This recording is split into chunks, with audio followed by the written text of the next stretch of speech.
साथियों, हमारे channel solution study point में आप सभी का बहुत बहुत स्वागत है। तारीख से हमने मध्य प्रदेश प्राथमिक शिक्षक पात्रता परीक्षा की तैयारी हमने प्रारंभ की है। तो उसी की आज अगली क्लास है बुद्धि। तो इसमें आज हम बुद्धि की प्रमुख परिभाषाएं उसके सिद्धांतों की यहाँ पे जानकारी आपको दी जाएगी। तो चलिए शुरू करते हैं। इससे पहले यदि आपने अभी तक हमारा चैनल लाइक ना किया हो, सब्सक्राइब ना किया हो, तो इस चैनल को लाइक करें, सब्सक्राइब करें और इसकी लिंक अपने दोस्तों को शेयर करें। चलिए आज की क्लास हम शुरू करते हैं। आज का हमारा टॉपिक है बुद्धि। बुद्धि शब्द से सभी लोग भली भांति परिचित हैं। यद्यपि हो सकता है कि वो शब्दों में व्यक्त न कर पाए कि बुद्धि क्या होती है, लेकिन बुद्धि क्या होती है सभी लोगों को भली भांति पता है। सामान्यतः बुद्धि शब्द का प्रयोग प्रज्ञा, प्रतिभा, ज्ञान और समझ इत्यादि जैसे अनेक शब्दों के अर्थों के रूप में किया जाता है। यह वह शक्ति है जो हमें समस्याओं का समाधान करने और उद्देश्यों को प्राप्त करने में सक्षम बनाती है। तो मतलब बुद्धि के द्वारा ही हम समस्याओं का समाधान कर पाते हैं और जीवन के उद्देश्यों को प्राप्त कर पाते हैं। बुद्धि की परिभाषा को उसके लक्षणों के आधार पर हम उसे 5 भागों में बांटा जा सकता है। तो ये 5 भाग कौन कौन से हुए? सबसे पहला है सीखने की योग्यता। कुछ विद्वान मानते हैं कि बुद्धि सीखने की योग्यता है। जिस व्यक्ति में जितनी अधिक बुद्धि होगी वह उतना अधिक सीखेगा। दूसरा पॉइंट आता है समायोजन की योग्यता। तीसरा पॉइंट आता है समस्या समाधान की योजना। चौथा पॉइंट है हमारा अमूर्त चिंतन की योग्यता और 5वां पॉइंट है समन्वित परिभाषा। तो सबसे पहले हम चर्चा करते हैं सीखने की योग्यता कि कौन कौन से ऐसे विद्वान हैं जो बुद्धि को सीखने की योग्यता मानते हैं। सीखने की योग्यता के आधार पर निम्न विद्वानों ने बुद्धि की परिभाषा इस प्रकार दी है। जितनी भी परिभाषाएं आपको यहाँ पे बताई इस क्लास में बताई जाएंगी, उनको आप विशेषकर कॉपी पेन लेकर साथ में बैठें। जो भी परिभाषा जिस विद्वान के अनुसार बताई जा रही है उसे आप तुरंत 1 बार 2 बार 3 बार वीडियो देखने में जब भी हो, लेकिन नोट्स आप पूरा बना लें। सबसे पहले हम बात करते हैं बंकिंघम के अनुसार सीखने की योग्यता बुद्धि है। सीधा सीधा ऐसा ही प्रश्न आपको पेपर में देखने को मिलेगा। प्रश्न आएगा सीखने की योग्यता बुद्धि या बुद्धि को सीखने की योग्यता किसने माना है। आपके सामने 4 ऑप्शन दिए जाएंगे, तो उनमें एक बंकिमगन का नाम भी होगा। तो आपको बताना होगा कि सीखने की योग्यता को बुद्धि किसने माना है।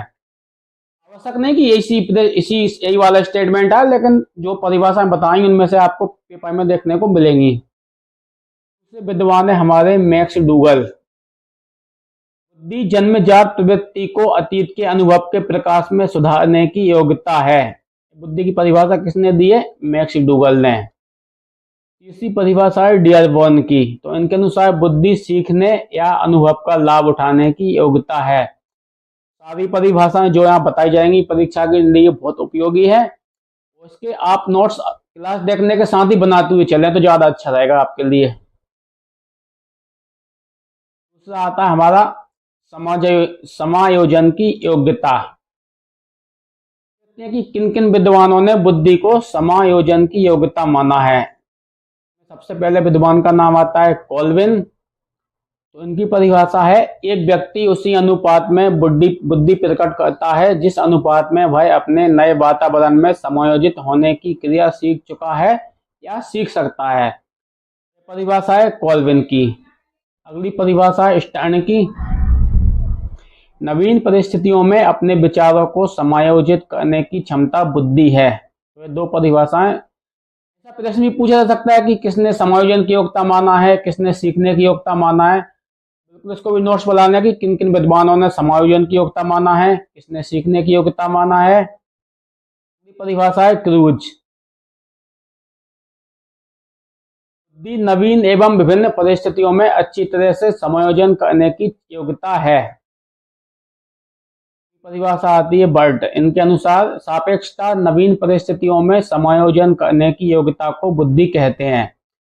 4 परिभाषाएं जो कि बहुत ही महत्वपूर्ण है और उनको आप बिल्कुल नोट कर लें, अभी परीक्षा की दृष्टि से बहुत ही उपयोगी है। प्रश्न इन्हीं में से आएंगे पेपर में।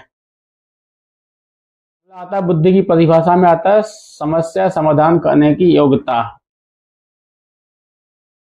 बुद्धि को समस्या समाधान करने की योग्यता किन किन विद्वानों ने माना है? नाइट के अनुसार हम याद रखना है, परिभाषा याद रखना है, इतनी जटिल लेना है हमको कि परिभाषा देख के हम बता दें कि ये परिभाषा किसके द्वारा कही गई है। बुद्धि वह योग्यता है जो लक्ष्य की पूर्ति और समस्या समाधान के निमित्त हमारे मन में विचारों को जागृत करती है। दूसरी परिभाषा बर्ट की है, बुद्धि में अच्छी तरह निर्णय करने, समझने और तर्क करने की योग्यता है। परिभाषाएं आपको याद रखना है। अगली आती है अमूर्त चिंतन की योग्यता। चिंतन से मतलब होता है कल्पनाशीलता, मतलब जो हमारे सामने नहीं है उसके बारे में सोचना, इसको हम कल्पना भी बोल सकते हैं।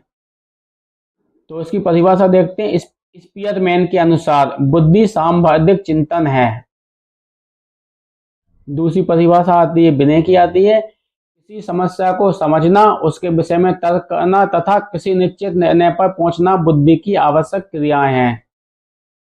परिभाषा टर्मन, एक व्यक्ति उसी अनुपात में बुद्धिमान है जिसमें वह अमूर्त चिंतन करने की योग्यता रखता है। कहने का मतलब है कि जिस व्यक्ति में जितनी अधिक कल्पनाशीलता होगी वह व्यक्ति उतना अधिक विद्वान या बुद्धिमान होगा। अब आती है समन्वित परिभाषा। तो रेक्स नाइट के अनुसार बुद्धि वह मानसिक योग्यता है जिसके द्वारा हम किसी उद्देश्य की पूर्ति या समस्या का समाधान करने के लिए संबंधित वस्तुओं एवं विचारों को सोचते हैं। दूसरी परिभाषा आती है वेक्सलर की आती है, बुद्धि व्यक्ति की संपूर्ण शक्तियों का भोग या सार्वभौमिक योग्यता है जिसके द्वारा यह उद्देश्य पूर्ण कार्य करता है, तर्कपूर्ण ढंग से सोचता है तथा प्रभावपूर्ण ढंग से वातावरण के साथ संपर्क स्थापित करता है। इसके अलावा भी बुद्धि की कुछ अन्य परिभाषाएं विद्वानों द्वारा दी गई हैं, इन्हें भी हम देख लेते हैं क्योंकि ये भी परीक्षा की दृष्टि से बहुत महत्वपूर्ण मानी जाएंगी। पहला नाम आता है एल.एम. टर्मन, बुद्धि अमूर्त विचारों के संदर्भ में सोचने की योग्यता है। अगली परिभाषा है स्टर्न, बुद्धि व्यक्ति की वह सामान्य योग्यता है जिसके द्वारा वह सचेत रूप से नवीन आवश्यकताओं के अनुसार चिंतन करता है। इस तरह जीवन की नई समस्याओं एवं स्थितियों के अनुसार अपने आप को ढालने की सामान्य मानसिक योग्यता बुद्धि कहलाती है। अगली परिभाषा है पिंटर, जीवन की अपेक्षाकृत नवीन परिस्थितियों से अपना सामंजस्य स्थापित करने की व्यक्ति की योग्यता ही बुद्धि कहलाती है। सारी परिभाषाएं आपको बहुत महत्वपूर्ण है और सभी को याद करना है आपको। परिभाषा है बुद्धबर्थ, बुद्धि ज्ञान का अर्जन करने की क्षमता है, बुद्धि को ज्ञान अर्जन करने की क्षमता बुद्धबर्थ ने माना है। उनके अनुसार बुद्धि के दो तत्व होते हैं, ज्ञान की क्षमता और निहित ज्ञान।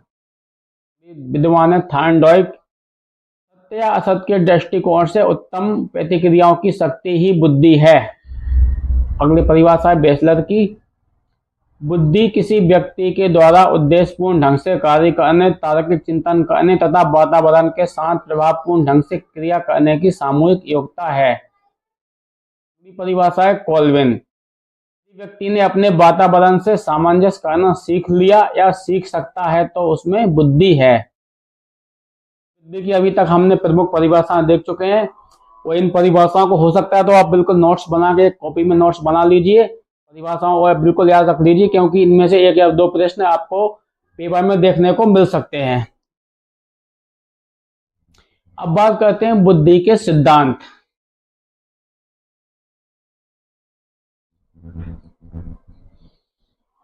तो कई मनोवैज्ञानिकों ने बुद्धि के कई सिद्धांतों का प्रतिपादन किया है, तो इनमें से हम प्रमुख सिद्धांत देख लेते हैं। माने जाते हैं नंबर एक खंड का सिद्धांत, दो खंड का सिद्धांत, तीन खंड का सिद्धांत, बहुखंड का सिद्धांत और मात्रा सिद्धांत। तो कुछ प्रमुख बुद्धि के सिद्धांत और उनके प्रतिपादकों के नाम यहाँ पे लिखे हुए हैं, आप देख लीजिए। और ये भी परीक्षा की दृष्टि से बहुत महत्वपूर्ण है क्योंकि लगभग सवाल इस तरह के प्रश्न जिसमें बुद्धि के सिद्धांतों का प्रतिपादक का पूछा जाता है परीक्षाओं में आते रहते हैं। तो सबसे पहला आता है एक कारक सिद्धांत, तो इसको किसने, बेने, टर्मन और स्टर्न इसके प्रतिपादक माने जाते हैं। दूसरे नंबर पे आता है द्विकारक सिद्धांत, इसके प्रतिपादक स्पीयरमैन माने जाते हैं। बहुकारक सिद्धांत थॉर्नडाइक, समूह कारक सिद्धांत थर्स्टन, पदानुक्रमिक सिद्धांत फिलिप बर्नन, तरल ठोस बुद्धि सिद्धांत आरवी कैटेल, बहुबुद्धि सिद्धांत हॉवर्ड गार्डनर, संज्ञानात्मक विकास का सिद्धांत जीन पियाजे, तंत्र सिद्धांत रावन स्टेनबर्ग, बुद्धि संरचना सिद्धांत जिसको त्रिआयामी सिद्धांत भी कहा जाता है, इसके प्रतिपादक जेपी गिलफोर्ड हैं। अभी तक हम इन सिद्धांतों को हम डिटेल में चर्चा करते हैं थोड़ी सी।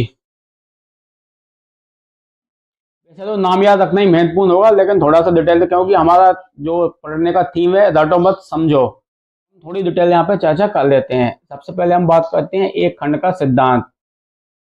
तो इसका मुख्य प्रतिपादक विनय माना जाते हैं, लेकिन इसके समर्थकों में टर्मन और स्टैन का नाम भी आता है। इन्होंने क्या माना है, बुद्धि को एक अविभाज्य इकाई माना है कि इसको हम हिस्सों में नहीं बांट सकते, मतलब एक सिंगल यूनिट होती है बुद्धि, इसको हम अन्य हिस्सों में नहीं बांट सकते, यानी एक खंड होता है बुद्धि।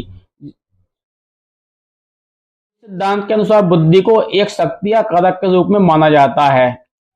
इन मनोवैज्ञानिकों के अनुसार बुद्धि वह मानसिक शक्ति है जो व्यक्ति के समस्त मानसिक कार्यों का संचालन करती है तथा व्यक्ति के समस्त व्यवहारों को प्रभावित करती है। यह था बुद्धि का एक खंड सिद्धांत। आते हैं द्विखंड सिद्धांत या दो खंड, कभी कभी दो कारक सिद्धांत भी देखने को मिल सकता है। दो खंड सिद्धांत या दो कारक सिद्धांत एक ही बात है। इसके प्रतिपादक भी स्पीयरमैन माने जाते हैं। तो स्पीयरमैन का मानना है कि प्रत्येक व्यक्ति में दो तरह की बुद्धि होती है। एक तो होती है सामान्य योग्यता या सामान्य बुद्धि, और दूसरे को कह सकते हैं हम विशिष्ट योग्यता या फिर विशिष्ट बुद्धि। बुद्धि को हम दो भागों में बांट सकते हैं, सामान्य योग्यता और विशिष्ट योग्यता। सामान्य योग्यता क्या है? तो स्पीयरमैन के अनुसार सामान्य योग्यता इन सब व्यक्तियों में कम या अधिक मात्रा में मिलती है। सामान्य योग्यता मतलब हर व्यक्ति में मिल जाएगी, हो सकता है किसी में कम हो किसी में अधिक हो, लेकिन हर व्यक्ति में सामान्य योग्यता पाई जाएगी। प्रत्येक व्यक्ति में भिन्न भिन्न होती है, सभी व्यक्तियों की योग्यताएं समान नहीं होती हैं, किसी में बुद्धि कम होगी किसी में अधिक होगी। उसी प्रकार सामान्य योग्यता भी किसी व्यक्ति में कम होगी किसी में अधिक हो सकती है, लेकिन प्रत्येक व्यक्ति में सामान्य योग्यता देखने को मिलेंगी। उसके सभी मानसिक कार्यों में प्रयोग की जाती है। यह भाषा विज्ञान दर्शन आदि में समान सफलता प्रदान करती है। योग्यता व्यक्ति में जन्मजात होती है। एक और चीज है कि सामान्य योग्यता व्यक्ति के होती है जन्मजात होती है, मतलब उसे अर्जित नहीं कर सकते, जन्मजात होती है। जिस व्यक्ति में जितनी अधिक होती है वह व्यक्ति उतना अधिक सफल होता है। यदि जिस व्यक्ति में जितनी ज्यादा सामान्य योग्यता होगी वह व्यक्ति उतना अधिक जीवन में सफल हो सकता है। अब बात करते हैं हम विशिष्ट योग्यताओं की। विभिन्न व्यक्तियों में विभिन्न और अलग अलग मात्रा में होती है, समझाने की आवश्यकता नहीं है, वाक्य पूरा क्लियर है। जिस व्यक्ति में जो योग्यता अधिक होती है उसी से संबंधित कुशलता में भाई विशेष अर्जित करता है। मान लीजिए कोई व्यक्ति पेंटिंग अच्छी करता है, कोई व्यक्ति अच्छे सिंगिंग करता है, तो मतलब हर व्यक्ति की विशिष्ट योग्यता अलग अलग होती हैं। तो जो व्यक्ति में जितनी अधिक योग्यता होगी भाई उसी क्षेत्र में मतलब सफल हो सकता है।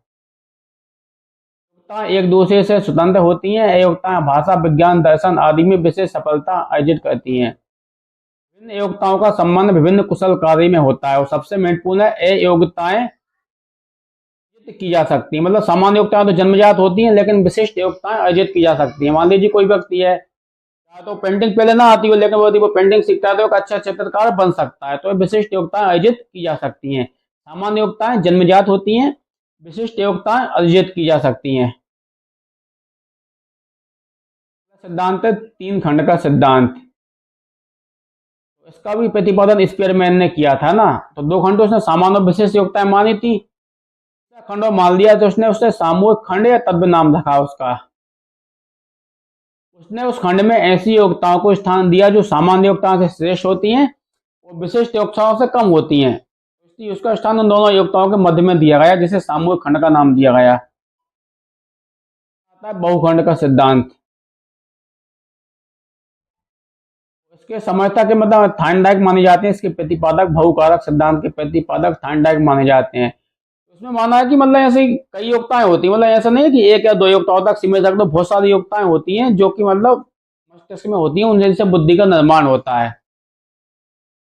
इस सिद्धांत के अनुसार बुद्धि कई तत्वों का समूह होती है और प्रत्येक तत्व में कोई सूक्ष्म योग्यता निहित होती है। अतः सामान्य बुद्धि नाम की कोई चीज नहीं होती, बल्कि बुद्धि में कई योग्यताएं रहती हैं। कौन कौन सी योग्यताएं मान सकते हैं? जैसे शारीरिक योग्यता, सामाजिक योग्यता, शाब्दिक योग्यता, संगीतात्मक योग्यता, यांत्रिक योग्यता, सांख्यिकी योग्यता, गामक योग्यता, स्थान संबंधी विचार योग्यता और रुचि। मतलब बुद्धि कोई निश्चित भाग ना होगा, मतलब कई योग्यताओं का एक समूह मान सकते हैं हम बुद्धि को। बर्स्टन ने अपनी पुस्तक में बुद्धि के 13 खंड बताए हैं। कितने? बहुखंड सिद्धांत में किसने बताए? बर्स्टन ने। दो प्रश्न बन सकते हैं। बर्स्टन ने अपनी पुस्तक में बुद्धि के कितने खंड बताए? 13 खंड बताए हैं। किसने बताए हैं 13 खंड? बर्स्टन ने बताए हैं। या सीधी बात कहें तो उसने बुद्धि को 13 मानसिक योग्यताओं का समूह बताया है। उसने किसने? बर्स्टन ने। तो नाम आपको याद रखना है। आता है प्रतिदर्श सिद्धांत। इसका प्रतिपादन भी थॉमसन ने किया था। उन्होंने इस सिद्धांत का प्रतिपादन स्पीयरमैन के द्विकारक सिद्धांत के विरोध में किया था। स्पीयरमैन का मानना था कि सामान्य योग्यताओं में विशिष्ट योग्यताएं होती हैं, तो थॉमसन इसके खिलाफ थे, तो उन्होंने इसका प्रतिपादन उसके विरोध में किया। थॉमसन ने इस बात पर तर्क दिया था कि व्यक्ति का बौद्धिक व्यवहार अनेक स्वतंत्र योग्यताओं पर निर्भर करता है। मतलब कोई दो योग्यताओं पर नहीं सोचता, केवल दो ही विशिष्ट और सामान्य योग्यताएं होती हैं, कई योग्यताएं होती हैं। तो इस सिद्धांत के अनुसार बुद्धि कई स्वतंत्र तत्वों से बनी होती है। किस सिद्धांत के अनुसार? प्रतिदर्श सिद्धांत के अनुसार बुद्धि कई स्वतंत्र तत्वों से बनी होती है। इसको पढ़ लेना, विशेष रूप से नहीं, 2-3 पॉइंट है जो याद रखने लायक के हाईलाइट कर दिए गए हैं। आता है समूह तत्व सिद्धांत। तो इसके प्रतिपादक में भी थर्स्टन का नाम आता है। जो तत्व सभी प्रतिभात्मक योग्यताओं में तो सामान्य नहीं होते, परंतु कई क्रिया में सामान्य होते हैं, उन्हें समूह तत्व कहा जाता है। सिद्धांत किसने दिया था? थर्स्टन ने दिया था। ठीक है। अगला आता है बुद्धि संरचना सिद्धांत या फिर त्रिआयामी सिद्धांत। इसको हम शॉर्ट में गिलफोर्ड का सिद्धांत भी कहते हैं। सीधी बात है, इसका प्रतिपादन किसने किया था? जेपी गिलफोर्ड ने किया था।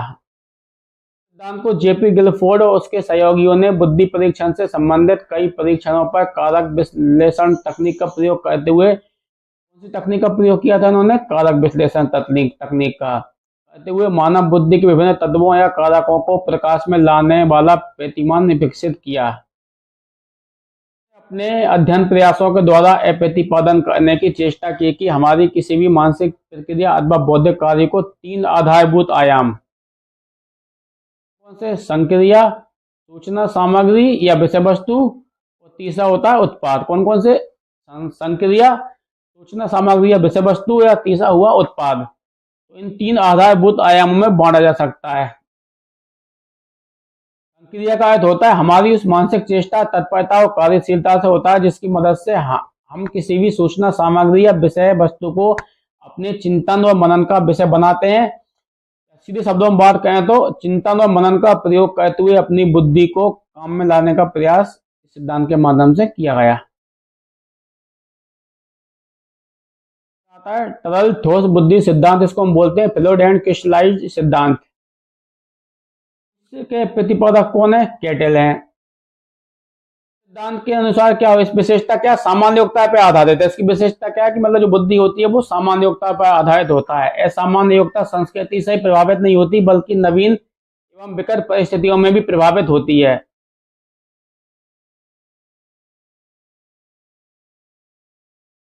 दूसरी वो क्रिस्टलाइज्ड भी एक प्रकार की सामान्य योग्यता है जो अनुभव, अधिगम और वातावरण संबंधी मानकों पर आधारित होती है।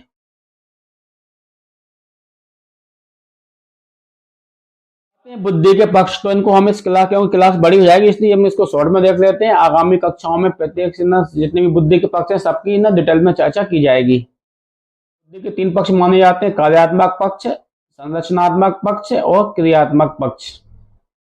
दूसरा आता है बुद्धि के प्रकार। बुद्धि को भी हम 3 भागों में बांट सकते हैं: सामाजिक बुद्धि, स्थूल बुद्धि और अमूर्त बुद्धि।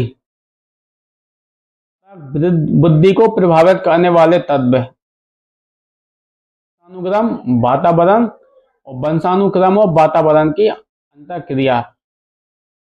आज की क्लास हम यही समाप्त करते हैं। अगले भाग में इसमें बुद्धि लब्धि के बारे में बताएंगे और बुद्धि को प्रभावित करने वाले जो तत्व होते हैं उनके बारे में विस्तार से बताया जाएगा। यदि आप लोगों को हमारी आज की क्लास अच्छी लगी हो तो इस क्लास को अपने दोस्तों को शेयर करें, और आपने अभी भी यदि हमारा चैनल लाइक ना किया हो, सब्सक्राइब ना किया हो, चैनल को लाइक करें, सब्सक्राइब करें। क्लास में बने रहने के लिए बहुत बहुत धन्यवाद। नमस्कार।